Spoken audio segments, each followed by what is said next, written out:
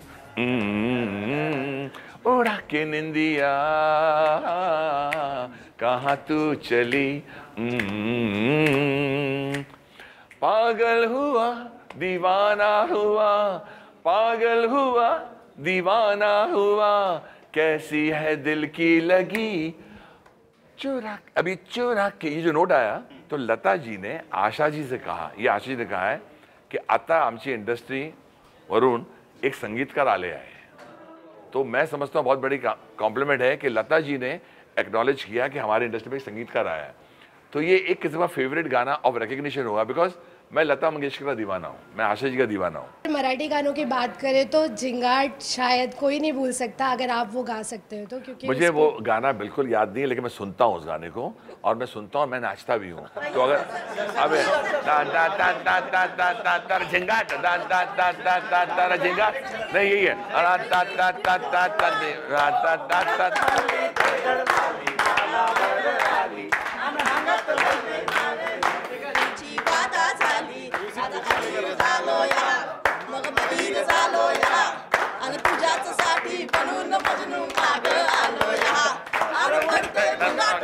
झिंगाट झिंगाट नहीं, यही है, तो मैं समझता हूँ, देखिए ये गाना इज अ ट्रेंड सेटर, और ये मुझे गाना इतना पसंद है, and Ajay Atul's composition is outstanding. College डेजमध्ये असताना एखादं कंपोजिशन जे पब्लिश राहायचं बाकी असेल किंवा कंपोजिट राहिलेलं बाकी असेल, ते तुम्ही सांगू शकाल तर? कॉलेज डेज में कोई आपका एक आध गाना जो आपने कंपोज तो किया होगा उस टाइम, लेकिन रिलीज नहीं हुआ? देखिए, ये बहुत अच्छा सवाल है, लेकिन उस वक्त बहुत से ऐसे गाने थे जो मैंने बनाए थे।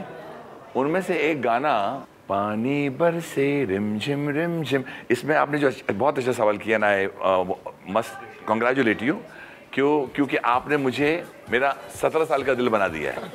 वो मेरा अभी भी वैसा 17 साल का ही हूँ मैं, उससे आगे नहीं। मगर ये गाना था पानी बरसे रिमझिम रिमझिम, जिया तरसे तुम बिन, ये कॉलेज का लड़का ही गा सकता है। पहली बार कॉलेज में आया हूँ और ढूंढ रहा है नजरें कि कोई मेरे आगे चलकर मुझे चाहने वाली कोई है, और एक्चुअली ये गाने बनते थे जब मैं अपनी वाइफ को देखता था। पानी बरसे रिमझिम रिमझिम, जिया तरसे तुम बिन, आजा सनम बाहों में, बारिश का मौसम ला ला ला ला। ये राइट्स मेरे ही हैं भैया, गाना रिलीज नहीं हो सकता है, सुबह मेरे। और आज भी ये गाना हम समझते हैं कि हम शायद किसी मराठी फिल्म में इसको अच्छी तरह बना के रिलीज करेंगे. खरं म्हणजे जे लेजंड्स आहेत आपण बघितलं, किशोरदा असतील, मोहम्मद रफी असतील, त्यांचा एक वारसा घेऊन तुम्ही पुढे जाताय मेलेडीचा. तर या दोघांच्या पैकी एखादी धून जी तुम्हाला आवडते, जी तुम्ही नेहमी गुणगुणता, अशी एखादी धून आम्हाला ऐकवाल का? ट्यून तो बहुत है किशोरदा के, लेकिन कितने गाने हैं किशोरदा के, कौन से आप गाने गाएंगे? रफ़ी साहब का जो मुझे वो एक्चुअली कमाल की बात है, दोनों पंचमदा के गाने हैं, जो मैं पंचमदा को बहुत मानता हूँ as a melody. What a great composer.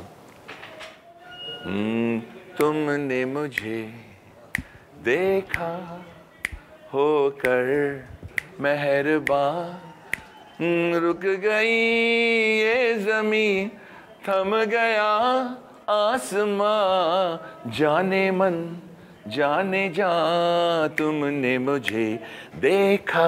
77 साली पहिला सिनेमा तुम्ही म्युझिक डिरेक्ट केला, त्याच्यानंतर तब्बल 15 वर्षानंतर बाजीगर आला आणि अन्नू मलिक सगळ्यांना माहीत झाले, तुमचं स्टारडम मिळालं. त्याच्यानंतर रिफ्युजी आला, नॅशनल अवॉर्ड मिळाला, अन्नू मलिक हे झालं. तर कसा होता हा सगळा प्रवास? आणि बाजीगरचा किस्सा खूपच रंजक आहे, त्याच्यानंतर रिफ्युजीचा पण तसाच आहे, तर आम्हाला तुमच्याकडनं ऐकायला आवडेल. बाजीगर में तो मुझे पहला फिल्म फेयर अवार्ड मिला था, और वो लम्हा मुझे अच्छी तरह याद है कि एक तो अब्बास मस्तान साहब ने मुझे मौका दिया, रतन जैन ने मौका दिया, उस वक्त मेरे पास काम नहीं था. तो बाजीगर मुझे बहुत भूख लगी थी, how do I prove my self.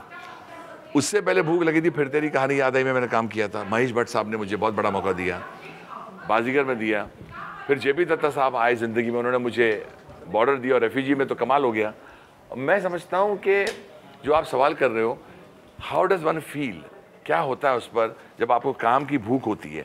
आज वही भूख मुझे लगी है कि मैं मराठी फिल्म इंडस्ट्री में आ रहा हूँ, और मैं भूखा हूँ कि मुझे और काम करना है, और काम करना है, और मुझे मराठी इंडस्ट्री ने ये मौका दिया है, which I am very very very grateful to Nilesh ji and Deepak More साहब. आजच्या युगात जर आपण पाहिलं तर मेलेडी गाण्यांचं, माझ्या मित्रांनी सांगितलं की मेलेडी गाणी खूप कमी होतात, पण तुमचे गाणे असे आहेत ना, काही गाणे की ती खूप मनाला लागतात.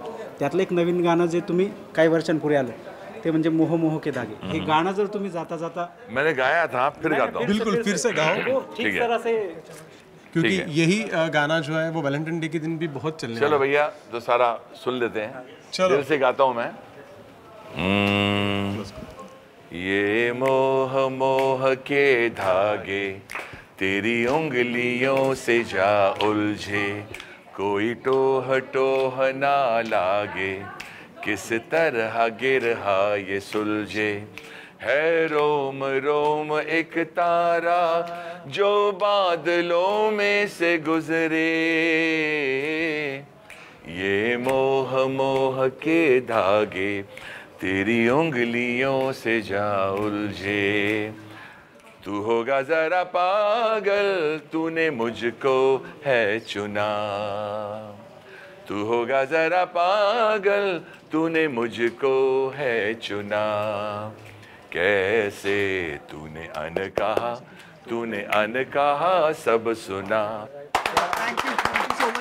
और मैं एक बात ज़रूर कहूँगा, मैं आया यहाँ, मुझे बहुत मज़ा आया. आप सब लोग खतरनाक सवाल मुझसे पूछे, लेकिन मैं खरा उतरा. और आप लोग आसूड देखने ज़रूर जाना, क्यों मेरी पहली मराठी फिल्म है, इसमें तीनों गाने मेरे हैं, और मेरी बेटी अनमोल ने गाना गाया. और आप जो गाने सब सुन रहे हैं बहुत पसंद आ रहे हैं. साथ साथ सोनू निगम ने गाया है, दिव्या कुमार ने गाया, आदर्श जो मराठी में बहुत अच्छे गाने गाते हैं उन्होंने गाया है, और उनके लेखक के नाम लिए जिन्होंने गाने लिखे हैं बहुत अच्छे लिखे हैं. एंड निलेश जी ने पिक्चर बनाई है एज अ डायरेक्टर, दीपक मोरे साहब ने प्रोड्यूस की है. Please watch Asood. It is based on the farmers' suicide, and you must watch it. We owe it to the farmers. Thank you so much Anuji, आणि wish you all the best Marathi फिल्मसाठी. अब मैं बोल रहा हूँ जय महाराष्ट्र. जय महाराष्ट्र. आजच्या आमच्या विशेष कार्यक्रमात मी कपिल देशपांडे इथेच थांबतोय. तुम्ही पाहत राहा TV9 मराठी, मराठी माणसाच्या हक्कासाठी.